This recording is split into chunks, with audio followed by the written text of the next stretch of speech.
주한미군 철수 논란에 미국이 난리가 났습니다. CNN 방송 시청률이 치솟고 있으며 국민 90%가 철수 반대하는 놀라운 상황이 벌어졌습니다. 이 모든 것은 한 명의 기자가 한국에서 발견한 충격적인 진실 때문입니다. 3년간 철수론을 주장해온 제가 용산기지에서 마주한 그것은 제 신념을 완전히 무너뜨렸어요. 정치적 계산으로 시작한 취재가 왜 이렇게 반전될 수 있었을까요? 그 진실, 지금 공개합니다. 딱 1초만 좋아요, 구독 부탁드립니다. 안녕하세요. 저는 워싱턴 포스트의 정치 칼럼니스트 엘리사 스펜서입니다. 3년간 주한미군 철수론을 주장해온 저에게 사람들은 냉철한 현실주의자라는 평가를 내렸죠. 저는 늘 말했습니다. 한국은 이미 충분히 발전했고 미국의 젊은이들이 거기서 시간을 낭비할 필요가 없다고요. 매주 라디오 코너 엘리사의 시선에서도 확신에 찬 목소리로 주장했습니다. 그날도 평소처럼 방송을 마치고 사무실로 돌아왔을 때였어요. CNN을 비롯한 미국 주요 언론이 주한미군 철수 이슈로 떠들썩했습니다. 놀랍게도 국민 여론의 90%가 철수에 반대한다는 통계가 나왔죠. 시청률도 역대급이었다고 합니다. 하지만 저는 흔들리지 않았어요. 제 주장이 옳다고 확신했으니까요. 사무실에서 다음 칼럼을 위한 자료를 정리하던 그때 제 전화기가 울렸습니다. 발신자 화면에는 국방부 번호가 찍혀 있었어요. 처음에는 제 주장에 항의하는 전화인가 싶었지만 의외로 목소리는 친절했습니다. 스펜서 씨, 저는 국방부 정보 담당관입니다. 아주 중요한 제안이 있어 연락드렸습니다. 그리고 충격적인 제안이 이어졌어요. 주한미군 아이작 밀러 병장의 죽음을 알고 계신가요? 순찰 중 절벽에서 추락해 사망했습니다. 이 사건을 통해 철수 여론을 움직여주셨으면 합니다. 담당관은 속삭이듯 말했습니다. 내부에서도 철수를 지지하는 목소리가 크지만 공식적으로 말할 수는 없습니다. 이번 기회에 방향을 만들어보는 게 어떨까요? 처음에는 망설였습니다. 한 병사의 죽음을 정치적으로 이용한다는 것이 불편했거든요. 하지만 제 신념이 옳다면 이런 사례를 통해 사람들에게 보여줄 필요가 있다고 판단했죠. 좋습니다. 직접 취재하겠습니다. 담당관은 즉시 서울행 비행기 표를 제공했어요. 다음 날 저는 이미 한국으로 향하는 비행기에 몸을 실었습니다. 13시간의 긴 비행 동안 아이작 밀러에 대한 기본 정보를 검토했어요. 텍사스 출신 24세 병사, 2년 복무 중 불의의 사고. 저는 머릿속으로 기사개요를 그렸습니다. 한국에서 희생된 미국의 젊은이, 불필요한 주둔으로 인한 비극. 서울에 도착해 곧바로 용산기지로 향했어요. 예상보다 현대적이고 깨끗한 도시였지만 제 신념은 흔들리지 않았습니다.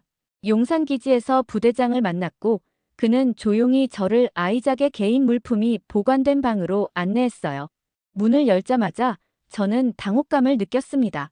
제 앞에 놓인 물건들은 상상과 완전히 달랐거든요.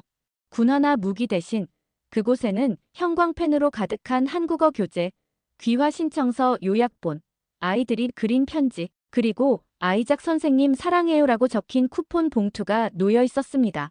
부대장은 제 놀란 표정을 눈치챘는지 조용히 말했습니다.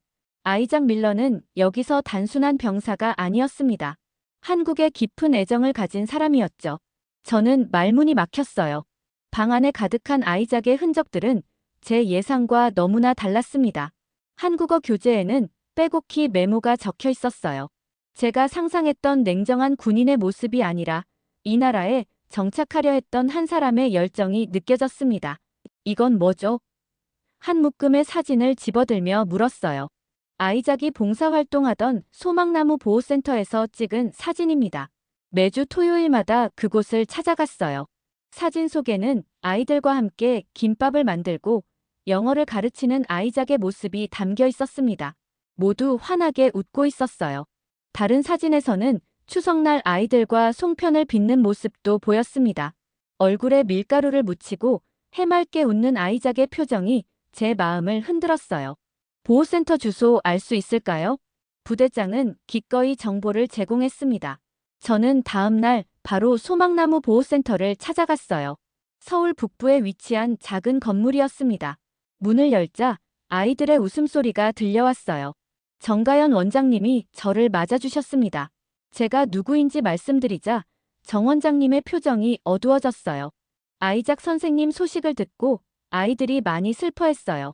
지금도 돌아오길 기다리는 아이들이 있답니다.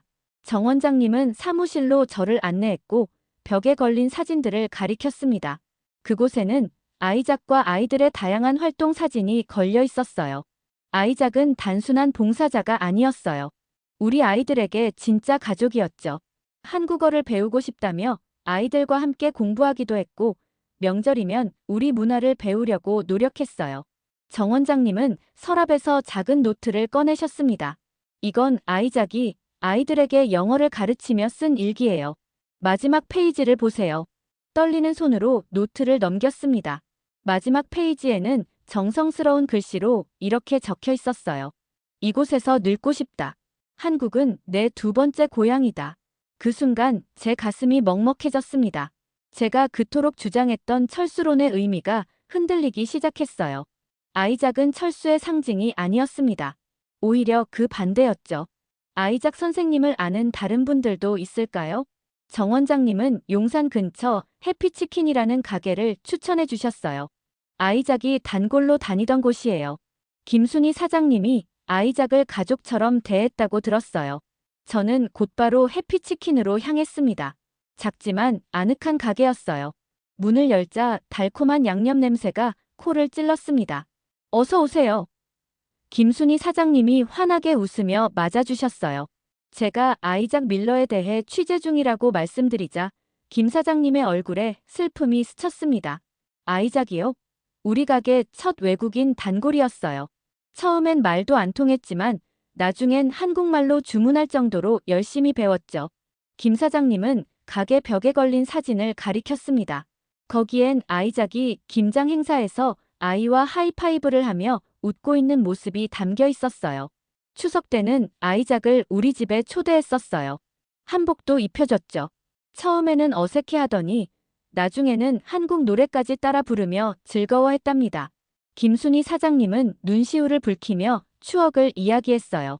손님이 없는 틈을 타 사장님은 커피를 내오시며 아이작에 관한 이야기를 이어갔습니다. 아이작은 항상 자신의 꿈을 이야기했어요. 군 복무가 끝나면 한국에서 영어 강사가 되거나 작은 카페를 열고 싶다고 했죠. 한국에서의 삶을 정말 사랑했어요. 제 마음속 의문이 커져갔습니다. 아이작은 왜 한국에 이토록 애착을 가졌을까요? 미국보다 나은 점이 뭐가 있었을까요? 저는 솔직히 이해할 수 없었어요. 혹시 아이작의 동료들도 알고 계신가요?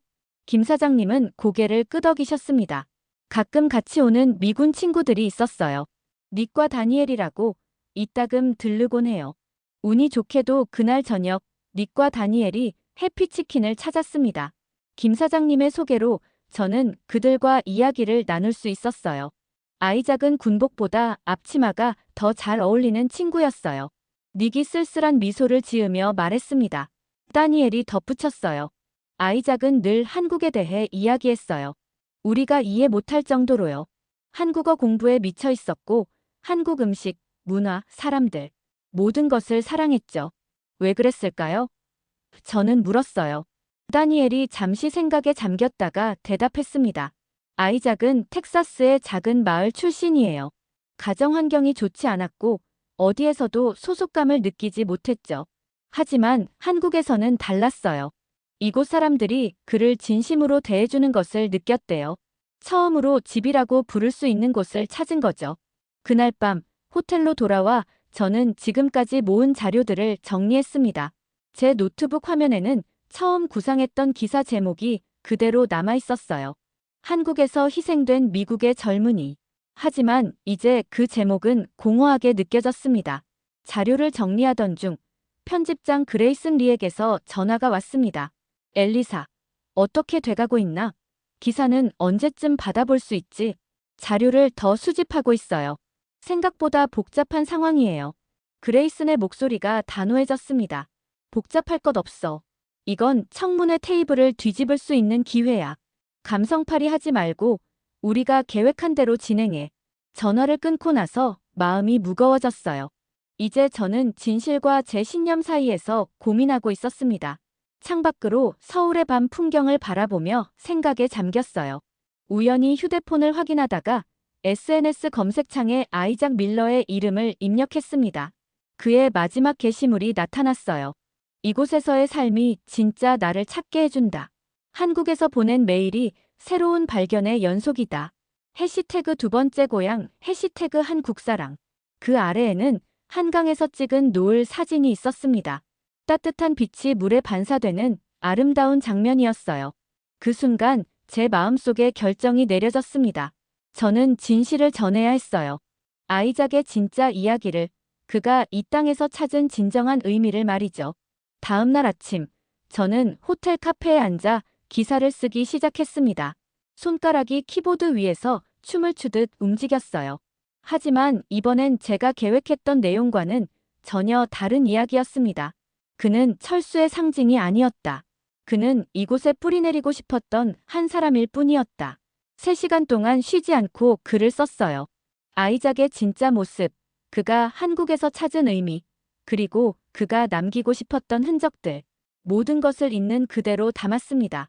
글을 마무리하고 깊은 숨을 들이마셨어요. 이제 편집장에게 보낼 시간이었습니다. 예상대로 그레이슨 편집장의 반응은 격렬했어요. 이게 뭐야? 우리가 합의한 내용은 이게 아니잖아. 3년간 내가 주장해온 철수론과 완전히 모순되는 내용이잖아. 하지만 이것이 진실입니다. 아이작은 한국을 떠나고 싶어 하지 않았어요.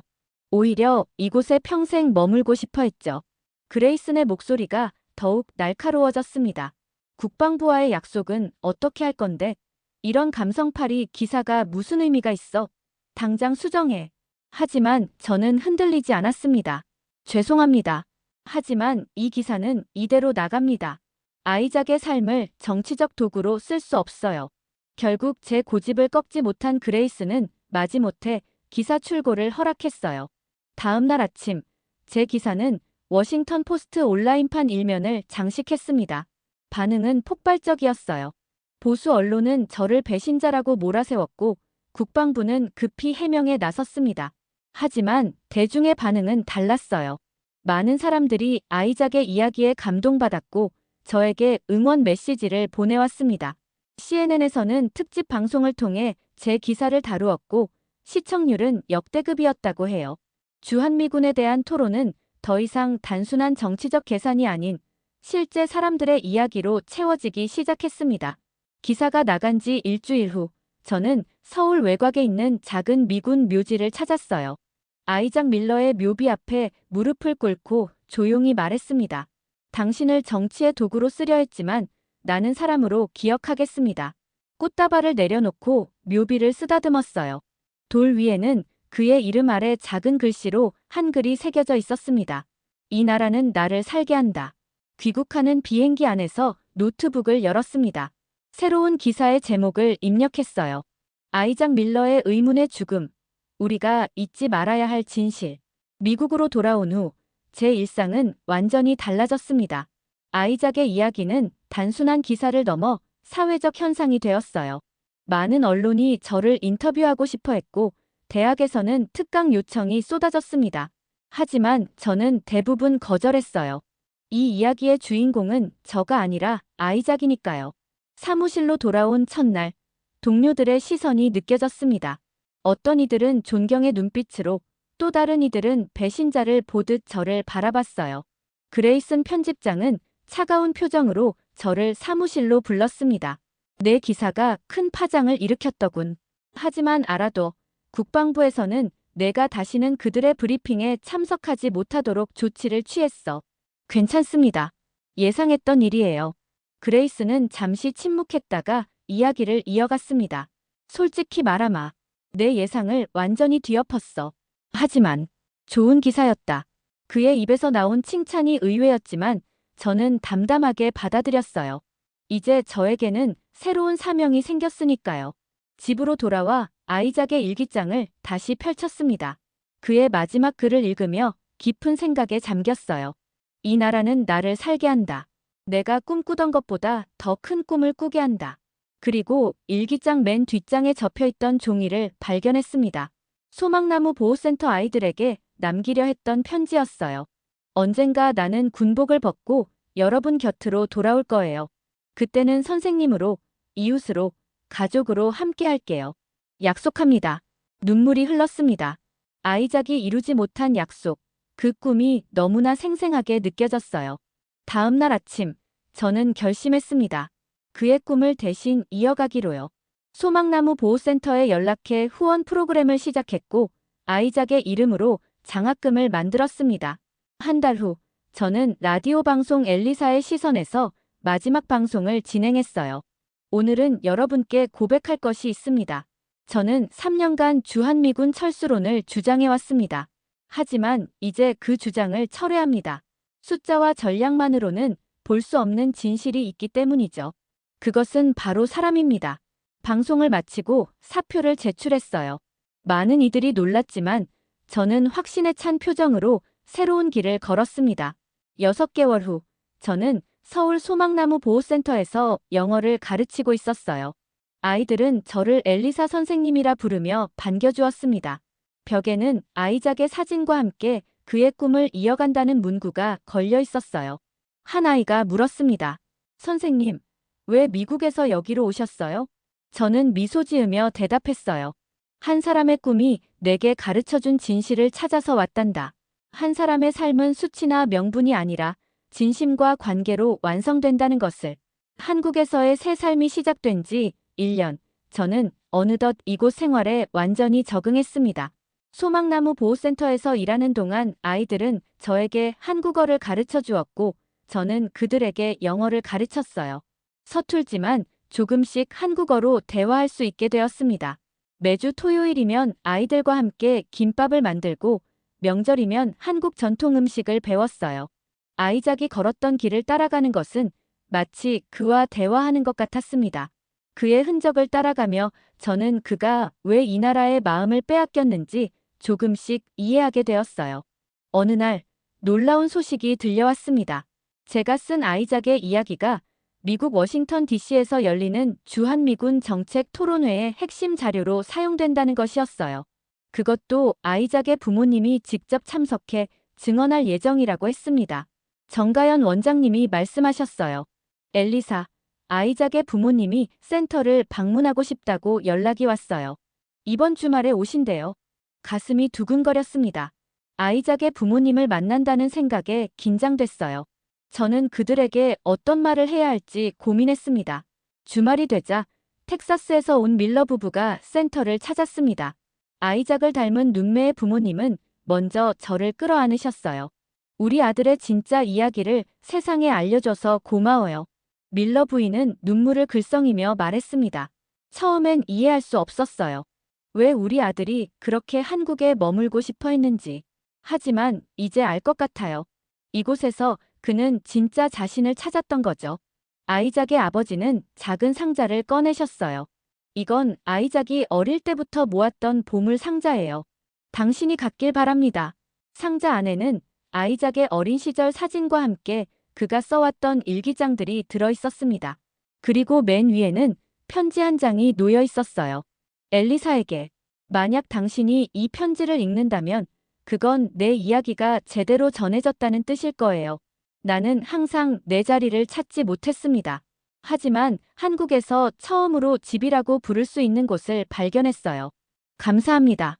편지를 보니 아이작이 모든 것을 예상했던 것 같았습니다. 그는 자신의 죽음이 어떻게 이용될지도 알고 있었을까요? 보물 상자 속 오래된 일기장을 넘기다 보니 15살 아이작이 쓴 글이 눈에 띄었습니다. 언젠가 나는 나를 진정으로 필요로 하는 곳을 찾을 거야. 그곳이 어디든 그곳이 내 집이 될 거야. 그리고 그 약속은 한국에서 이루어졌습니다. 비록 짧은 시간이었지만 아이작은 이곳에서 진정한 자신의 집을 찾았어요. 밀러 부부의 방문 이후 아이작의 이야기는 더 큰 파장을 일으켰습니다. 미 의회에서 열린 주한미군 정책 토론회에서 밀러 부부의 증언은 많은 이들의 마음을 움직였어요. 뉴스에서는 연일 아이작의 이야기가 다뤄졌고 그가 남긴 메시지는 수많은 사람들에게 전해졌습니다. 워싱턴 포스트에서 일하던 제 후배가 연락해왔어요. 엘리사, 믿을 수 없을 거예요. 당신의 기사 이후 국방부 내부에서도 정책 검토가 시작되었대요. 주한미군의 역할을 단순한 군사적 존재가 아닌 문화적 교류의 매개체로 재정립하는 방안이 논의되고 있답니다. 놀라운 변화였습니다. 한 사람의 진실한 삶이 거대한 정책의 방향까지 바꾸고 있었어요. 하지만 저에게 가장 큰 변화는 다른 곳에서 일어났습니다. 소망나무 보호센터의 아이들이 매일 조금씩 성장하는 모습을 지켜보는 김순희 사장님의 해피치킨에서 주말마다 모여 이야기를 나누는 시간, 그리고 아이작의 동료였던 닉과 다니엘이 가끔 센터를 방문해 아이들과 놀아주는 모습.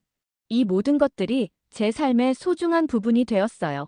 어느 날 정가연 원장님이 제안을 하셨습니다. 엘리사, 우리 센터 옆 건물이 비었어요. 아이작이 꿈꾸던 작은 카페를 여는 건 어떨까요? 아이들이 일자리를 가질 수 있는 곳으로요. 그렇게 아이작의 꿈 카페가 문을 열었습니다. 카페 한쪽 벽면에는 아이작의 사진과 그가 써둔 한국어 공부 노트가 전시되어 있었어요. 센터의 아이들이 자라 일할 수 있는 곳이자 아이작의 이야기를 나누는 공간이 되었습니다. 카페가 입소문을 타면서 주한미군들도 자주 찾아왔어요. 그들 중에는 아이작처럼 한국에 애착을 갖고 귀화를 꿈꾸는 이들도 있었습니다. 저는 그들에게 아이작의 이야기를 들려주며 용기를 북돋아 주었어요. 가을이 깊어가던 어느 날, 한 젊은 미군이 카페를 찾아왔습니다. 저는 로버트입니다. 아이작의 사촌이에요. 제가 그의 뒤를 이어 한국에서 살아보려 합니다. 로버트는 아이작의 이야기에 영감을 받아 한국어를 공부했고, 군 복무 후 한국에 남기로 결심했다고 했어요. 그의 눈빛에서 아이작과 같은 열정이 느껴졌습니다. 그렇게 아이작의 영향력은 계속해서 퍼져나갔어요. 한 사람의 진실한 삶이 다른 이들에게 용기와 희망을 주는 것을 지켜보는 일은 놀라운 경험이었습니다. 2년이 지난 어느 날, 저는 한강변에 앉아 노을을 바라보고 있었어요. 아이작이 마지막으로 SNS에 올렸던 그 장소였습니다. 따뜻한 햇살이 강물에 반사되어 반짝이는 모습이 아름다웠어요. 문득 제 옆에 누군가 앉아있는 것 같은 느낌이 들었습니다. 물론 아무도 없었지만 이상하게도 아이작과 대화하는 것 같았어요. 내가 찾은 진실을 전하고 있어요. 당신이 사랑한 이 나라에서 당신의 꿈을 이어가고 있습니다. 한국에서의 삶이 5년 차에 접어들었습니다. 어느덧 저는 한국어로 일상 대화를 자유롭게 할 수 있게 되었고, 세계 어디에서도 찾아볼 수 없는 이곳의 따뜻한 정과 문화에 완전히 매료되었어요. 아이작의 꿈 카페는 이제 외국인들이 한국을 방문하면 꼭 들러야 하는 명소가 되었고, 소망나무 보호센터의 아이들은 세계 최고 수준의 한국 교육을 받으며 어엿한 인재로 성장했습니다. 그러던 어느 날 CNN에서 놀라운 제안을 받았어요. 주한미군과 한국 사회의 특별한 관계에 대한 다큐멘터리를 제작하고 싶다는 거였죠. 그들은 이렇게 말했습니다. 한국은 세계에서 유일하게 전쟁 후 원조를 받던 나라에서 원조를 주는 나라로 발전한 기적의 국가입니다. 그 과정에서 아이작 밀러와 같은 주한미군의 역할과 한국 사회와의 교류는 너무나 특별합니다. 이 이야기를 세계에 알리고 싶습니다. 다큐멘터리 촬영은 한 달간 진행되었어요. 세계 최고 수준의 서울 도시 풍경, 첨단 기술로 무장한 용산기지, 그리고 세계 어디에서도 볼 수 없는 한강의 아름다운 야경까지. 카메라는 한국의 눈부신 발전과 함께 아이작의 발자취를 담았습니다. 다큐멘터리가 방영된 날, 저희 카페에는 각국 대사관 인사들까지 모여 함께 시청했어요. 방송은 아이작의 텍사스 고향에서 시작해 세계 최고 수준의 인프라를 갖춘 한국에서의 삶, 그리고 그의 이야기가 미친 글로벌 영향력까지 담았습니다. 프로그램이 끝나고 CNN 앵커는 놀라운 소식을 전했어요. 이 다큐멘터리의 영향으로 아이작 밀러 글로벌 교류 프로그램이 설립되었습니다. 세계 각국 젊은이들이 한국에서 문화와 기술을 배우는 기회를 가질 수 있게 되었죠. 이미 첫 해에만 50개국에서 지원자가 몰려들고 있습니다. 다음 날, 저는 아이작의 묘지를 다시 찾았습니다. 묘비 앞에 무릎을 꿇고 조용히 말했어요. 당신의 꿈이 이루어졌어요. 이제 세계 각국의 젊은이들이 당신처럼 한국의 놀라운 매력에 빠져들고 있어요. 아이작의 꿈 카페로 돌아오는 길에 세계 최고 수준의 KTX를 타며 창밖으로 펼쳐진 한국의 풍경을 바라봤습니다. 불과 70년 전 전쟁의 폐허에서 이런 첨단 국가로 발전한 나라가 또 있을까요? 이제 저는 알았습니다. 왜 아이작이 이 나라에 매료되었는지, 왜 이곳을 자신의 진짜 고향이라고 불렀는지. 카페에 돌아오니 세계 각국에서 온 젊은이들이 K-팝 음악에 맞춰 춤을 추며 즐거워하고 있었습니다. 미군 봉사자들은 아이들과 함께 한국 전통 요리를 배우고 있었고, 벽에 걸린 한글 교재를 열심히 공부하는 외국인들도 보였어요. 저는 미소를 지으며 생각했습니다. 아이작, 당신이 사랑한 이 놀라운 나라가 이제 세계를 매료시키고 있어요. 당신의 이야기처럼 한국의 이야기도 이제 전 세계로 퍼져나가고 있답니다. 한국에서의 삶이 5년 차에 접어들었습니다. 어느덧 저는 한국어로 일상 대화를 자유롭게 할 수 있게 되었고, 세계 어디에서도 찾아볼 수 없는 이곳의 따뜻한 정과 문화에 완전히 매료되었어요. 아이작의 꿈 카페는 이제 외국인들이 한국을 방문하면 꼭 들러야 하는 명소가 되었고, 소망나무 보호센터의 아이들은 세계 최고 수준의 한국 교육을 받으며 어엿한 인재로 성장했습니다. 한국은 세계에서 유일하게 전쟁 후 원조를 받던 나라에서 원조를 주는 나라로 발전한 기적의 국가입니다. 그 과정에서 아이작 밀러와 같은 주한미군의 역할과 한국 사회와의 교류는 너무나 특별합니다. 이 이야기를 세계에 알리고 싶습니다. 다큐멘터리 촬영은 한 달간 한국의 구석구석에서 진행되었습니다. 세계 최고 수준의 서울 도시 풍경, 첨단 기술로 무장한 용산기지, 그리고 세계 어디에서도 볼 수 없는 한강의 아름다운 야경까지. 카메라는 한국의 눈부신 발전과 함께 아이작의 발자취를 담았습니다. 다큐멘터리가 방영된 날, 저희 카페에는 각국 대사관 인사들까지 모여 함께 시청했어요. 방송은 아이작의 텍사스 고향에서 시작해 세계 최고 수준의 인프라를 갖춘 한국에서의 삶, 그리고 그의 이야기가 미친 글로벌 영향력까지 담았습니다. 프로그램이 끝나고 CNN 앵커는 놀라운 소식을 전했어요. 이 다큐멘터리의 영향으로 아이작 밀러 글로벌 교류 프로그램이 설립되었습니다. 세계 각국 젊은이들이 한국에서 문화와 기술을 배우는 기회를 가질 수 있게 되었죠. 이미 첫 해에만 50개국에서 지원자가 몰려들고 있습니다. 다음 날, 저는 아이작의 묘지를 다시 찾았습니다. 묘비 앞에 무릎을 꿇고 조용히 말했어요. 당신의 꿈이 이루어졌어요. 이제 세계 각국의 젊은이들이 당신처럼 한국의 놀라운 매력에 빠져들고 있어요. 아이작의 꿈 카페로 돌아오는 길에 세계 최고 수준의 KTX를 타며 창밖으로 펼쳐진 한국의 풍경을 바라봤습니다. 불과 70년 전 전쟁의 폐허에서 이런 첨단 국가로 발전한 나라가 또 있을까요? 이제 저는 알았습니다. 왜 아이작이 이 나라에 매료되었는지, 왜 이곳을 자신의 진짜 고향이라고 불렀는지. 카페에 돌아오니 세계 각국에서 온 젊은이들이 K-팝 음악에 맞춰 춤을 추며 즐거워하고 있었습니다. 미군 봉사자들은 아이들과 함께 한국 전통 요리를 배우고 있었고, 벽에 걸린 한글 교재를 열심히 공부하는 외국인들도 보였어요. 저는 미소를 지으며 생각했습니다. 아이작, 당신이 사랑한 이 놀라운 나라가 이제 세계를 매료시키고 있어요. 당신의 이야기처럼 한국의 이야기도 이제 전 세계로 퍼져나가고 있답니다.